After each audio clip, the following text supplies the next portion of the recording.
এই সরকার 5 মাস সময় পাবে কিনা এটা নিয়ে তো ভয় লাগছে এখন।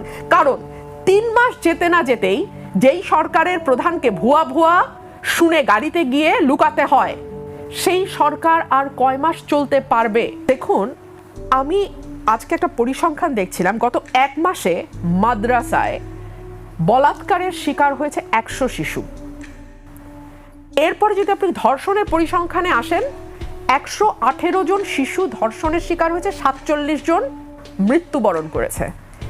এর মধ্যে প্রধানমন্ত্রী শুধু রামিসার বাসায় গেছেন, আমরা এটাকে সাধুবাদ জানাই। এবং উনি সেই সঙ্গে এটাও বলছেন 1 মাসের মধ্যে বিচার কার্য সম্পন্ন হবে। উনি কি বিচারক? উনি কি বিচার বিভাগ? এমনকি বিচার বিভাগও কি বলতে পারে কতদিনে ট্রায়াল কমপ্লিট হবে? আপনি বলতে পারি আমরা 1 মাসের মধ্যে বিচার চাই, আমরা কালকের মধ্যে বিচার চাই, আমরা আম জনতা আমরা বলতে পারি। কিন্তু দায়িত্বশীল পদে থেকে কেউ কি বলতে পারে 1 মাসের মধ্যে বিচার হবে? 1 2 হলো, দেখুন এই যে রামিসার বাসায় যাওয়া, এটা ভালো ভালো নিশ্চয়ই ভালো, কিন্তু তাহলে সেই প্রধানমন্ত্রী, সেই স্বরাষ্ট্রমন্ত্রী এবং সেই আইনমন্ত্রীকে ভুয়া ভুয়া স্লোগান দিয়ে মানুষ ধাওয়া দিল কেন? রীতিমতো ধাওয়া, কারণ আমি দেখেছি তাদেরকে কর্ডন করে কোনো মতে গাড়িতে ঢোকানো হয়েছে। কেন কেন মানুষের মধ্যে এই ক্ষুব্ধতাটা কেন? এই জবাব তো এই সরকারকে বের করতে হবে। কারণ এর আগের সরকার 15 বছর 6 মাস সময় পেয়েছে, এই সরকার 5 মাস সময় পাবে কিনা এটা নিয়ে তো ভয় লাগছে এখন।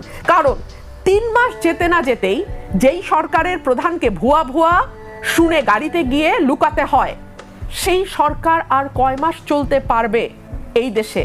এটা তো একটা প্রশ্ন।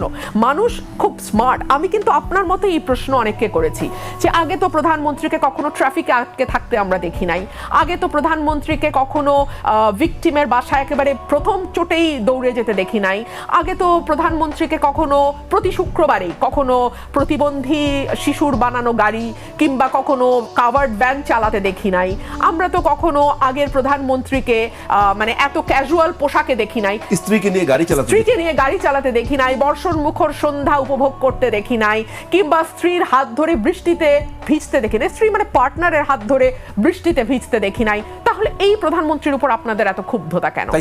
তাই তো আমারও সেই প্রশ্ন। মানুষ এক কথায় চট করে বলে ফেলে স্টান্টবাজি, কিন্তু আমরা ভালোই বুঝি।